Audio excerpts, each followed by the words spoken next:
Come on everybody, നമുക്കിന്നൊരു period tracker ഉണ്ടാക്കാം. ഇത് സത്യം പറഞ്ഞാൽ എന്നെപ്പോലെ നല്ല മറവിയുള്ളവർക്ക് പറ്റിയൊരു ട്രാക്കറാണ്.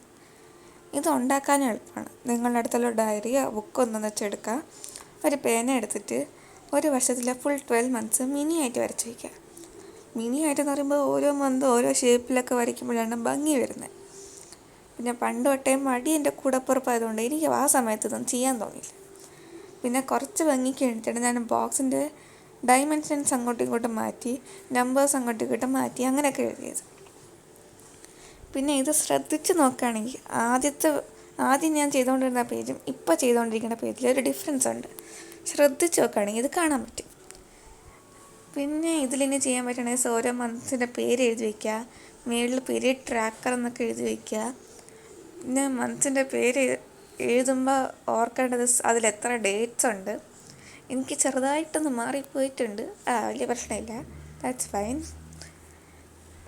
ഇനി നമ്മളുടെ ഫ്ലോയോടനുസരിച്ച് ഹെവി ഫ്ലോ, നോർമൽ ഫ്ലോ അങ്ങനെയൊക്കെ എഴുതി വയ്ക്കുക. കാരണം അത് നമുക്ക് കുറച്ചുകൂടെ ഹെൽപ്പ് ചെയ്യും to know about our periods.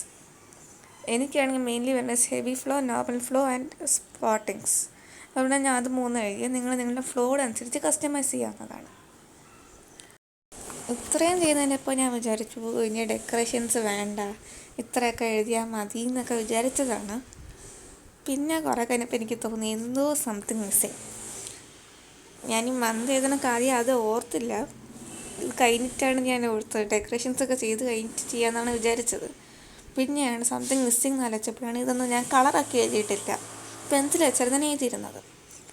അപ്പോൾ ഇത്രയും കൂടെ ചെയ്തതിനിപ്പോൾ ഞാൻ വിചാരിച്ചു ഇനി ഡെക്കറേഷൻസ് വേണ്ട, ഇനി ചെയ്താൽ അത് ഭയങ്കര കൺജസ്റ്റഡ് ആയ പോലെ ഇരിക്കും, അതുകൊണ്ട് ഇനി വേണ്ടാന്ന് വിചാരിച്ചു. പിന്നെ നോക്കിയപ്പോൾ എനിക്കാണെങ്കിൽ ഇതുപോലെ എന്തെങ്കിലും നല്ല കാര്യങ്ങൾ ഉണ്ടാക്കി കഴിഞ്ഞാൽ അതിനൊന്ന് കുളമാക്കില്ലെങ്കിൽ സമാധാനമില്ല. അതുകൊണ്ട് ഞാൻ പിന്നെ അവസാനം ഡെക്കറേഷൻ ചെയ്തു. ചെയ്യുന്നപ്പോൾ കണ്ടോ കൺജസ്റ്റഡ് ആയില്ലേ. ഞാൻ ഇത് ചെയ്ത് കഴിഞ്ഞപ്പോഴാണ് ഓർത്തത് ക്യാമറ ഓഫ് ആയിരുന്നത്. അതുകൊണ്ട് ഈ ലാസ്റ്റ് ബിറ്റ് ഡെക്കറേഷൻ മാത്രമേ എനിക്ക് എടുക്കാൻ പറ്റുള്ളൂ. ഇത് നിങ്ങൾ എന്തായാലും ട്രൈ ചെയ്ത് നോക്കുക. Thank you for watching.